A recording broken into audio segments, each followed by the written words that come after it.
বাইহাটা চাৰিআলি চলি আছিল গোৰেশ্বৰ বাইহাটা চাৰিআলি ৰাস্তা আমাৰ পুনৰ নিৰ্মাণ হৈ আছে ৰাইজৰ এক আশা আছিল আকাংক্ষা আছিল ইয়াত বানপানীয়ে প্লাবিত কৰি ৰাখে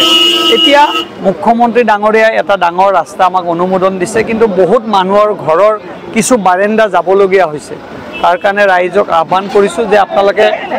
এইখিনি বুজা পৰাকৈ আপোনালোকে এৰি দিয়ক আৰু ইয়াৰ বিনিময়ত ভৱিষ্যতে এখন সুন্দৰ বাইহাটা চাৰিআলি হ'বলৈ গৈ আছে আপোনালোকে সেই সুযোগখন দিয়ক আৰু চৰকাৰী মাটি বহুতে ইয়াত অধিগ্ৰহণ কৰি আছে সকলোৱে সহায় কৰিছে আৰু মোৰ বিশ্বাস আছে যিখিনি মানুহ অলপ